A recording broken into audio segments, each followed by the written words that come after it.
Hello, hello, everybody, and welcome to another episode of Chicanery. As per usual, it is your host. I am Danny, and we have JT, Hello, once again. and we have two other voices. So, with the interviews, we're continuing the crossover. So, certainly, if you listen to the Natalie Decker show that we did, I guess at the time of this recording, a week ago, thereabouts. Time is but a construct. We have Arthur and Kiana back. Hey Hey, y'all. everybody.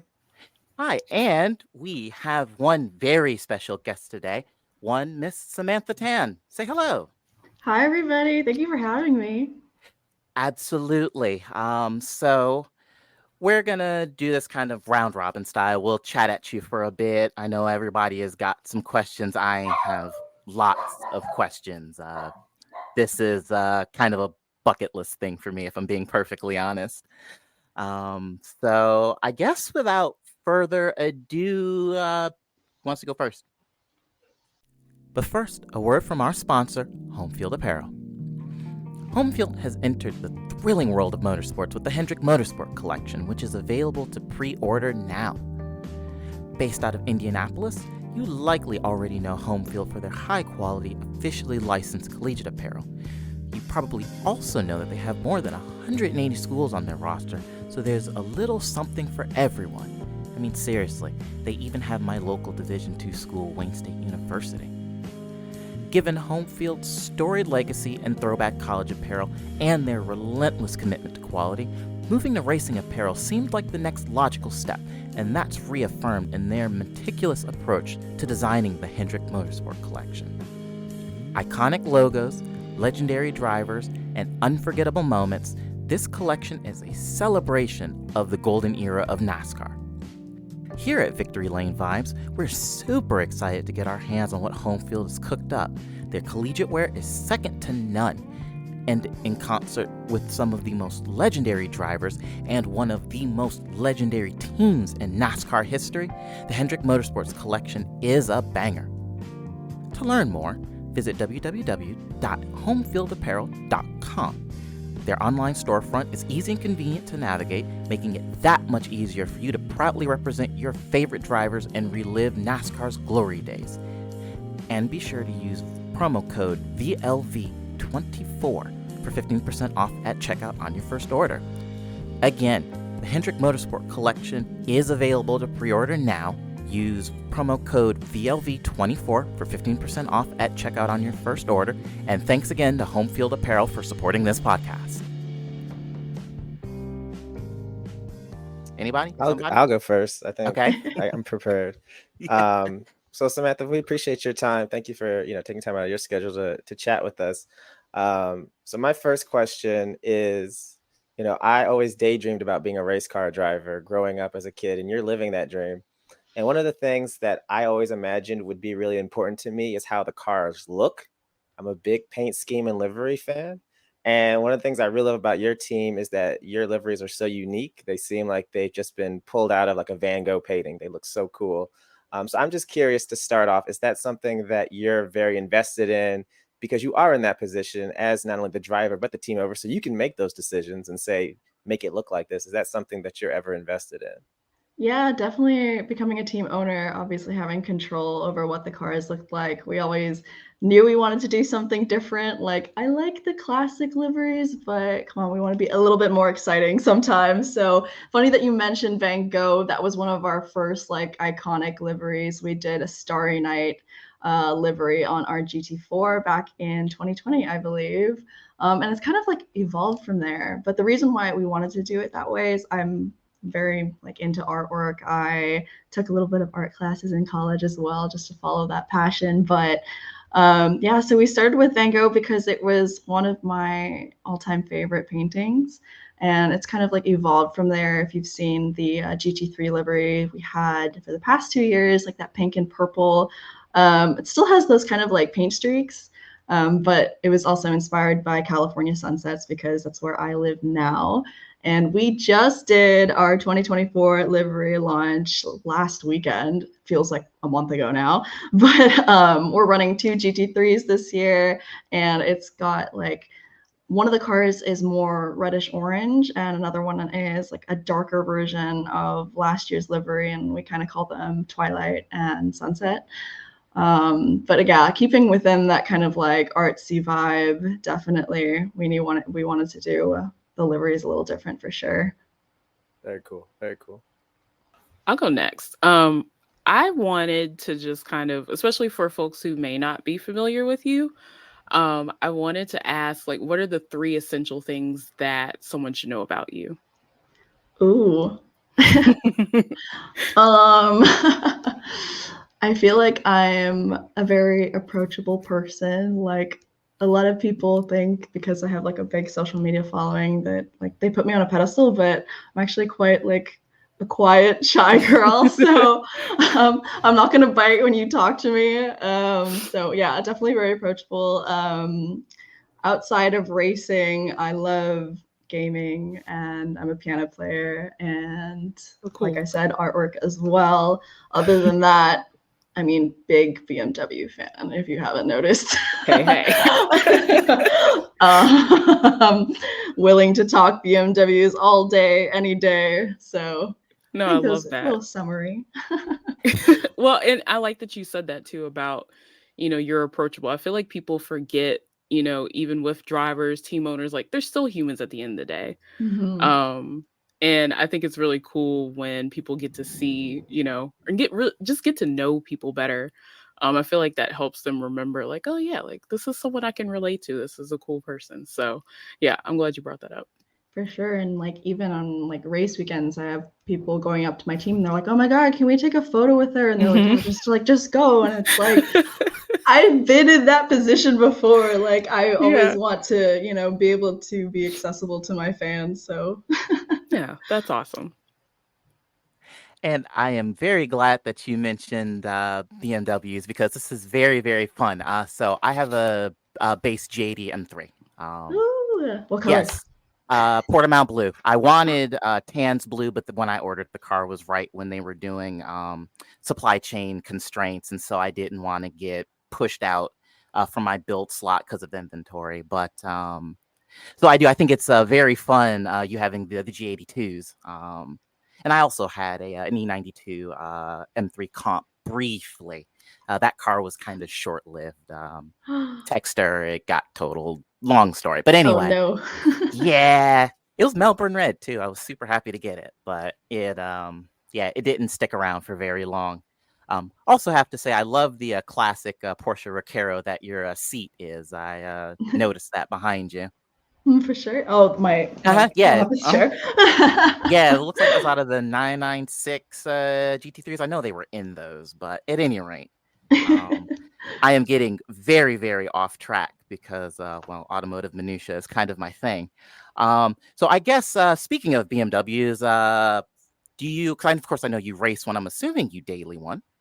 Yes, so you mentioned Tanzanite Blue. I have a Tanzanite Blue M8 competition.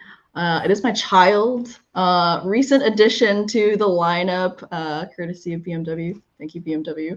I named her Luna. It's got a white interior. It's really pretty. Ivory or Silverstone? It's ivory. Okay. Mm-hmm. I wanted Tan's Blue over ivory for mine, but I ended up with Port over Silverstone. Oh, for sure. Still a beautiful spec.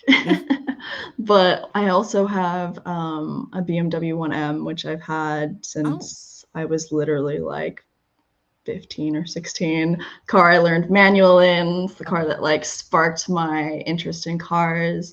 Brought it to my very first racing school, and it's really just been there for me throughout my whole career. So as weird as it sounds, it's like one of my best friends, and I'm never going to sell that car. So yeah, fair enough. And I guess as a fun segue then, favorite BMW/M car, because I mean those two aren't necessarily the same thing. So ooh, oh, you said favorite car or favorite BMW? Yeah, well, either or, to be fair.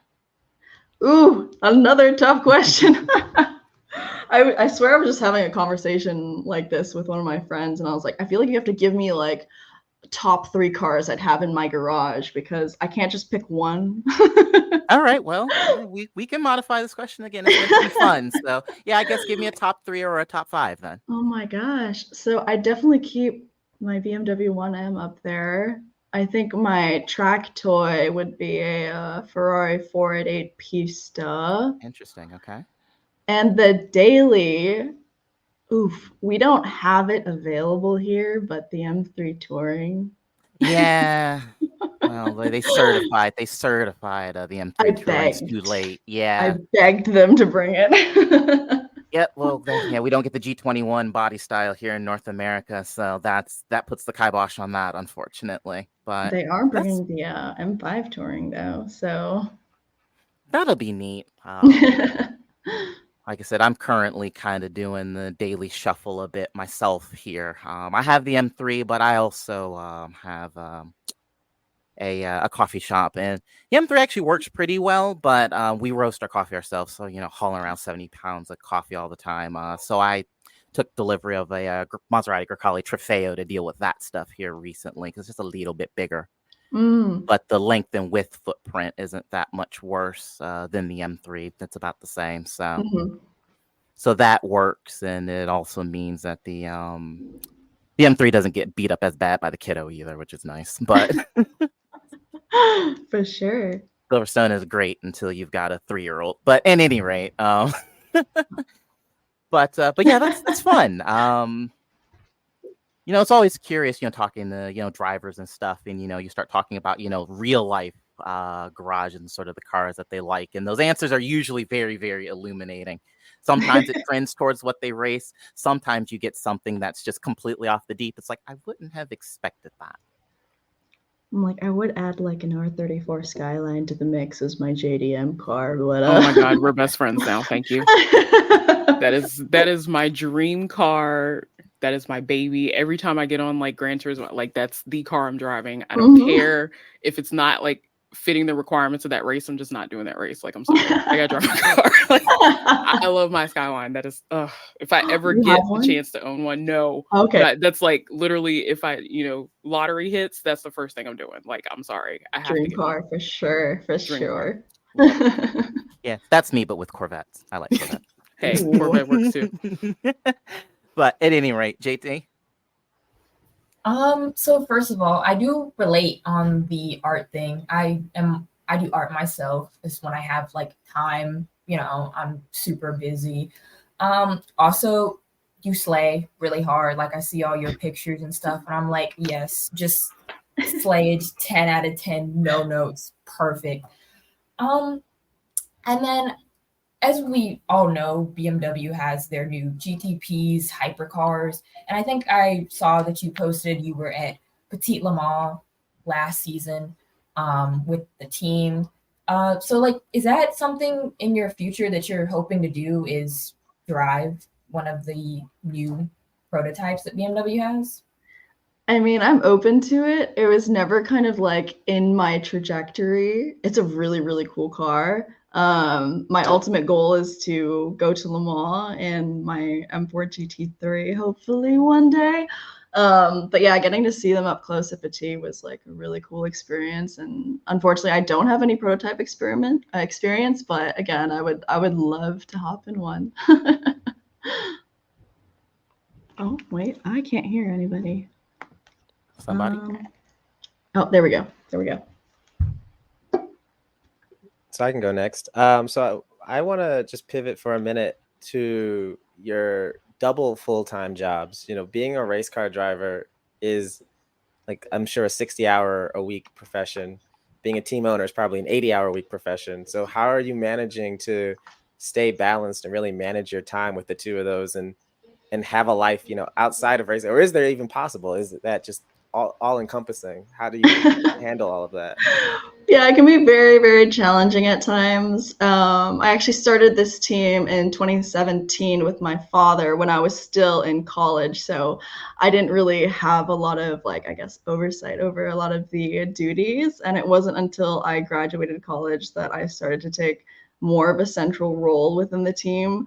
I think over the course of the years, I've learned that I can't do everything on my own, and it's okay to ask for help. So at this point in time, like, to be able to be a race car driver, I need a lot of the focus to be on those duties. So I've really like delegated a lot of the main tasks to my very capable team. My team manager, John Miller, crew chief, Mark Buxa, and my general manager, Nina, who does all the logistics. And let me tell you, logistics are a freaking nightmare. But yeah, at the end of the day, it's like I still oversee a lot of the decisions being made, but I've realized that, you know, I can't do everything all at once. And I really want to give, you know, racing my all, because it is a very unique and rare opportunity. Well, how about this? Being, you know, an owner, you know, on top of being a driver, I'm sure you've experienced so many things just, you know, professionally, being a woman in those roles. What would you say have been, you know, the biggest barriers maybe or blockers that have popped up in your career? Ooh. Let me think.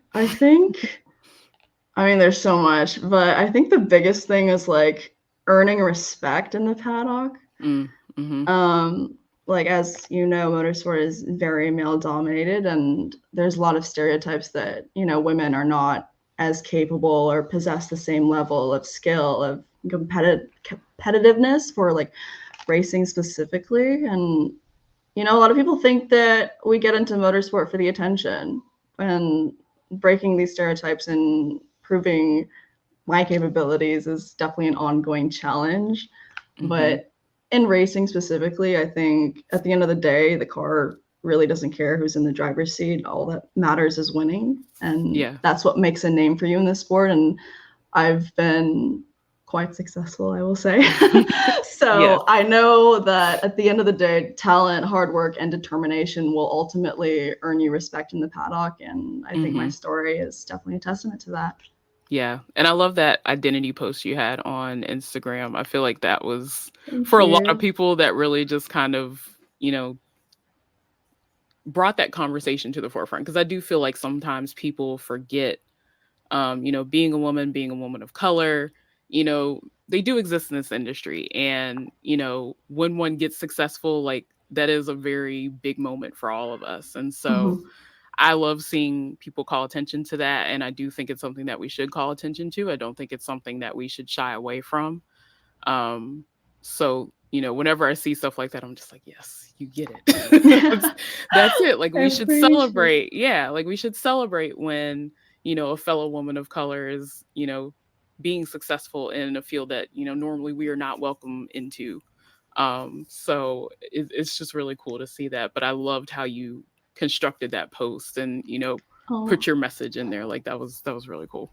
Yeah, it was very near and dear to my heart, and I feel like that was part of the reason why I decided to like build a platform, was because, you know, when I first started, I didn't really have the opportunities to use my voice, and it was definitely like very scary to be saying these kinds of things out in public. But I realized like now, obviously, that it's very important that we start these conversations, because even to this day, like I'm still getting hate comments, like one recently where it was like, oh, what a disadvantage it must be to both be Asian and a woman. And it's like, how are we going to dismantle like these stereotypes and these generalizations if we're not constantly talking about it and constantly normalizing it? I understand how uncomfortable it must be for some people to, you know, leave their, or like talk about their identities in that way. But, you know, if you aren't consistently seeing, you know, women in places of power, or women that are successful in the media, then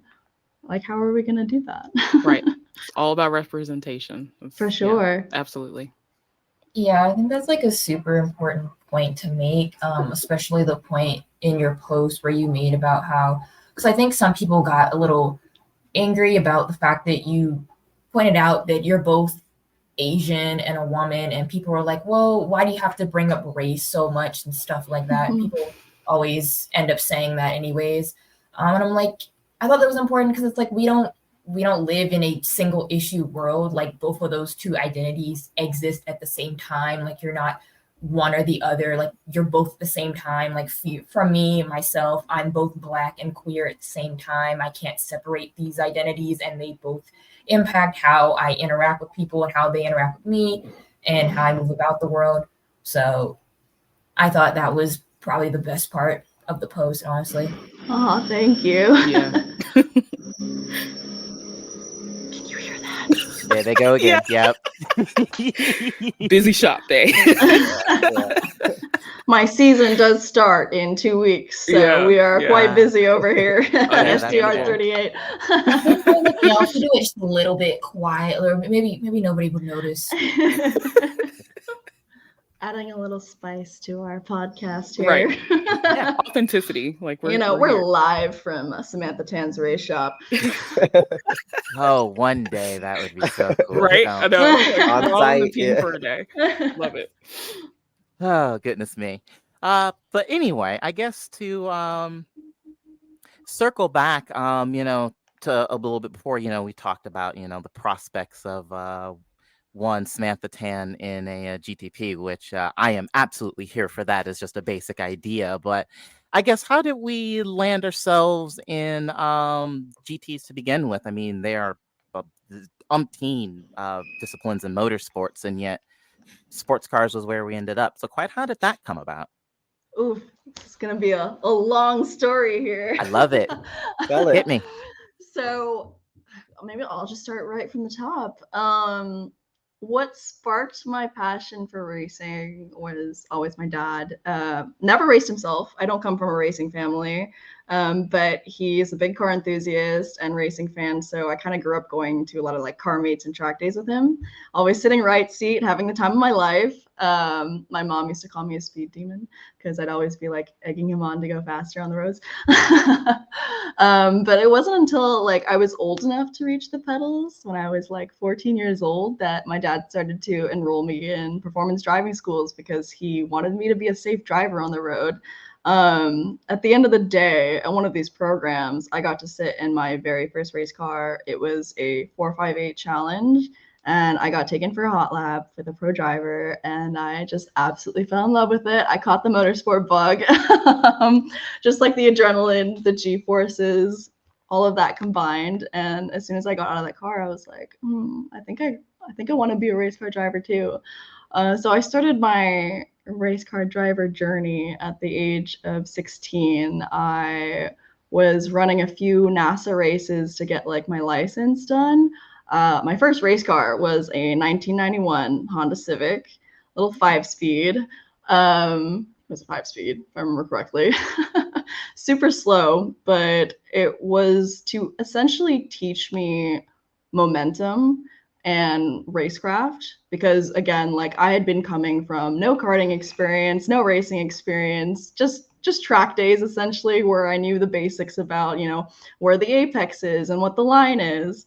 But yeah, ran 6 races in NASA and then competed in my very first national series. It was called the Canadian Touring Car Championship back in 2014 in a Mini Cooper S JCW. And I was crowned Rookie of the Year that year.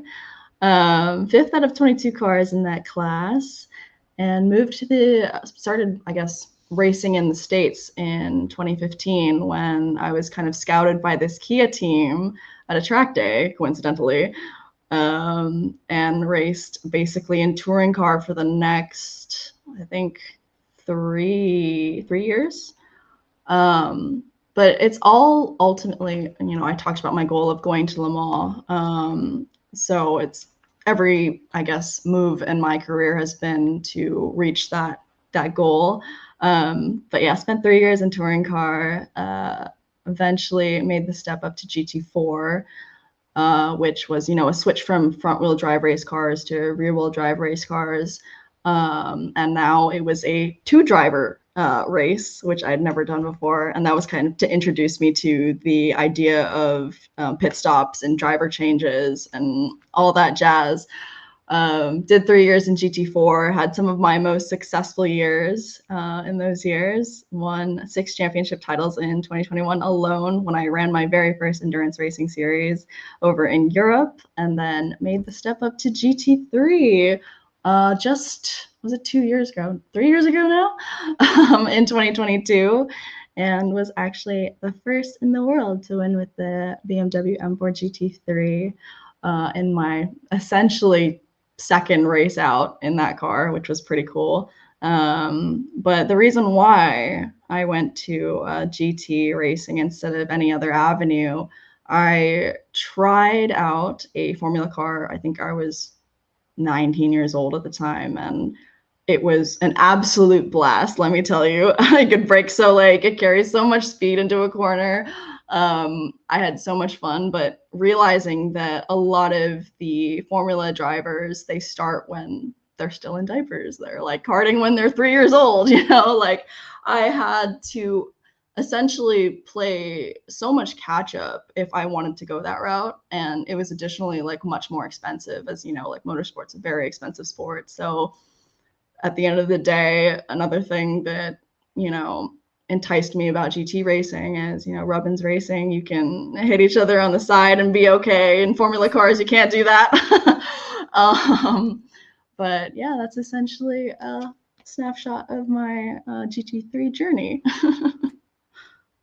Interesting. And then kind of to piggyback off of that, because I'm curious, so, before I decided to throw away all of that time and effort and experience to go make folks coffee all the time, I actually have some background in auto development. Actually, funny enough, I worked on as a part of the team that develops what BMW uses for their intercoolers on the road car at Delphi. I worked on that project. That's so cool. But all of that is to say is that certainly from the road side, I know the differences between the like say the F80 and the G80, the F80 being the road cars being utterly recalcitrant and a little spooky when you actually try to push them. What is just differences between, I guess, the F82 and the G82 GT cars? Ooh, yeah. I've actually only driven the G82 GT4 once. But based on that, and from what I've heard, the G82 was a very big step forward from the F82. Not only from like a stability standpoint, but like all the traction control systems, the stability, I said stability, the aero, the aero balance. I feel like the G82 is much easier to control. And it feels much more predictable in high-speed corners. And I mentioned traction. There were 3 traction control settings in the F82. There are now 10 TC maps, MDM and DSC on in the new G82, which is kind of like piggybacked off the GT3 race car where we have 15. But obviously the better traction helps a lot in race scenarios when you're trying to like manage your tires, et cetera, et cetera. So in general, the G82 is just a big step forward and yeah, much more stable. Also, same steering wheel as the GT3 car, so it makes it easier for me to like hop in between the two, because I am doing a race in the GT4 this year at the Long Beach Grand Prix. Cool. Okay. So that more or less then kind of pans out with the road cars, because I'd never liked the F-Series cars like at all. And it's just they're buzzy in the rear, so stiff. And so, and especially in, road conditions. So, kind of, bumpy, imperfect surface, and you feel the rear hop and skip and pogo about. And you're like, well, that's not very comfortable at all when you have roads that are lined with shrubs and buildings. And I'm feeling the rear feel like it wants to take off. And then the G80s are absolutely fabulous. They're much better about that. So yeah, I was curious to want to see how much of that lined up with the race car, and it seems like quite a bit. Yeah, go for it. Sorry. Yeah, no, I was just saying, certainly quite a bit seems to have carried forward, which I guess kind of makes sense because from what I understand, the production-based chassis that the GT cars are based, or GT4s, sorry, are based off of. So, but no, good to know. So good job, BMW. You made the car better.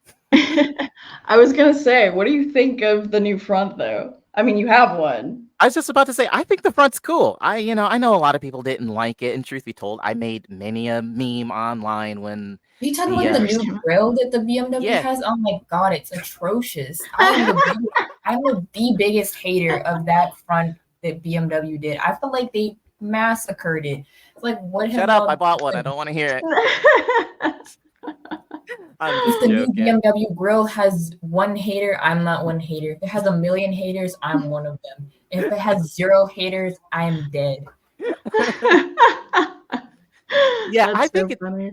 Yeah, I think it's fine. Like I said, I made lots of memes. My father and I made Red Skull memes because that's what the car looks like in Toronto Red, the Marvel villain. But then I went and when I went to go test drive one, I went and looked at it. And I'm like, actually, it's fine.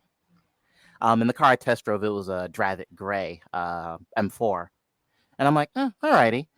And then kind of looking online and seeing some cars, I'm like, actually, you know what? It's fine. And then, I ordered one, and, it was kind of a jump because I hadn't seen one in person in blue yet up to that point. And then, the car, they back it off a truck, and I'm like, hey, this is pretty good. So, I still think that the old F-Series cars are more conventionally attractive, a little bit more classically pretty, if you will. But I've grown to be just fine with the front end. It's not one of those things where it's like, oh, the car is great, just ignore this bit. I can look at it, and it passes the eye test. I look at it when I'm walking away from it in the parking lot, and that's really all you can ask for. So We love I'm that for fine. you. Yeah, no, I think it's a wonderful car. My dad and I always joke about what if a meteor falls on it tomorrow, what are you going to replace it with? And the answer to that question is usually I don't know. Hmm, There's right that's now a good there's sign. nothing on sale that at this current moment that makes me want to jump out and get rid of it. Certainly not new. I guess if I were really willing to hunt a bit on the used market, I might be able to find something, but I like warranties and things, so generally new cars are the move for me. Yeah, I couldn't tell you. I could sit here for the next hour and probably would talk myself in circles. So yeah, I'm enjoying it, and I don't drive it a ton since I mostly do short hopping. So the car is 2.5 years old. It had 6,000 miles on it. So yeah, 6,500 miles. in 2.5 years. Yeah, That's not a lot. exactly. Wow. I Uh-huh. just hit 100,000 kilometers. Uh-huh. It's a Canadian car. Yes. On my 1M. Oh wow. Yeah, I drive her. Yeah. Well, I like to say at 100,000 mile, 100,000 kilometer interval, German engineer gets their wings. Going to go grab a cup real quick, right? Yeah.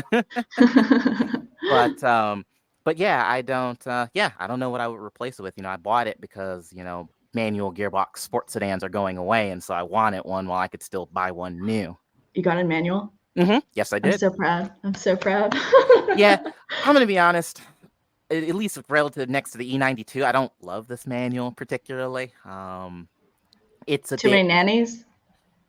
So the big thing is that the shift feel is a bit vague, and the clutch delay valve is atrocious. So I got rid of that, and clutch take up feels a lot better. And when you learn the shifter just with time, I've looked at some aftermarket solutions, but none of them have really worked. They've all ended up going back in a box because they just add too much resistance on gear changes. So that wasn't really what I was looking for either. But no, the stuff that certainly works with it is fine because the fact that it's got like flat shifting, which used to be kind of a provenance of GM and their manual gearboxes, that's kind of fun. For sure. It breaks your brain a little bit when you hear the spark cut when you keep your foot down and you move because the Hall effect in the shifter, and so it goes brrr, it burps a little bit on the gear change when you flat shift it, which is kind of silly, but yeah, it's just I don't know. I don't think it's great, so I'll keep hunting for an aftermarket shifter, but I like it, and I said I'll probably at this rate, I'll probably keep it until it crumbles underneath me. Well, take a look at the 1M shifter because I actually had a friend put the same one in his G80 M3. Those bolt on? I assume so if he was able to I'd put say it if he in. was able to do that, Like- I just didn't know that they bolt on. Well, now you know. Thank you very much. I will be looking at that when we wrap up with this. But anyway, I'm sorry. I spent a whole lot of time talking about You're the fine. finer points of the G and the F chassis. So JT, I'm sorry. Yeah. So, I know you mentioned that your main goal, I guess, is to get to Le Mans at some point. Mhm. Are there any other, big name endurance races that you would possibly, consider doing, like Bathurst, Nürburgring, all that? Yeah, so I want to do like the big four, which for those of you that don't know, it's like the 24-hour Daytona, 24-hour Spa, 24-hour Nürburgring, and 24-hour Le Mans. So already did Spa. Haven't won it yet. Want to win all these races, of course. But such as endurance racing, I mean, you're faced with so many issues over the course of a 24-hour period. But anyway, I did get my Nürburgring license last year, which I'm very happy about. Which is a very fun process if you ever get the chance to go out there and get your racing license from there. So hoping to do that race next year. The process is very different at Nürburgring. They make you, regardless of your status as a race car driver, you could be like F1 driver. When you go there, you have to take your permit in the lowest class car, slowest car on track. I did mine at an M240. So it was a lot of fun. It's actually more terrifying than in a GT3, I think. But this year I will be doing a few Nürburgring races in the GT4 to kind of make that step up. And I want to do the 24-hour Nürburgring in a GT3 next year, hopefully. So there's that. But other than that, you mentioned Bathurst. I mean, that's such a great event. That would be a really cool event to do as well. So do you ever, I know BMW has tons of factory drivers. Do you ever interact with them, speak with them? I'm going to assume probably not, since they're kind of all over the place and doing a bunch of things.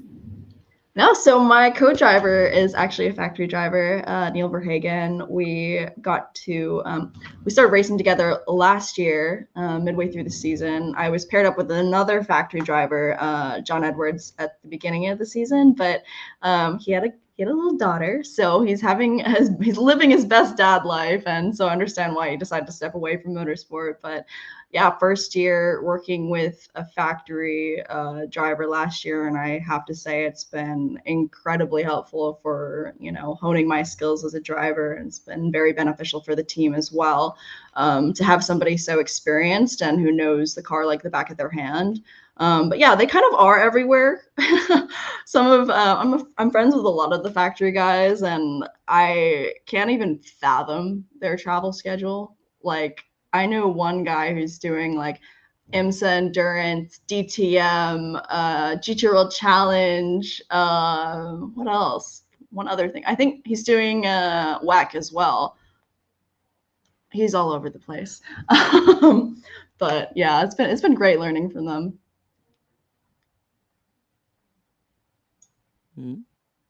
Somebody? Anybody? I will dictate. I'll take one last one. So, earlier you mentioned that you started driving at 16. So you've been doing this for a little while, right? Like, I assume you probably you're very comfortable, right, in a race car. I think that goes without saying. But my question is, how does your family and friends react when you're racing? Are they calm at this point? Are they comfortable? Are they sort of nervously like watching through their fingers? Like, how do they handle that? Yeah, so it varies definitely. On my family side, my mom does not come to my races anymore because I've traumatized her. The last time she came to one of my races, like immediately after she arrived at the track, I got hit by a competitor and she saw it like firsthand and she was like, "Oh my God, that's my baby." So she doesn't come to my races anymore. She's definitely still supportive at home for sure, but definitely doesn't like being there in person. My dad, however, is very involved. Like I said, like big car enthusiast, big racing fan. So he tries to come to all of my races when he's not working. And then my friends, they're very supportive and like they've told me times where, you know, I've been racing and they're like screaming at the TV, cheering me on. So, I mean, they're the best support system I could ask for.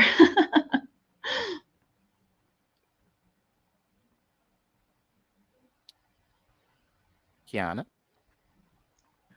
I was just gonna ask, kind of piggybacking off of JT, you know, do you have an ultimate favorite track or a track that's really special to you in some way?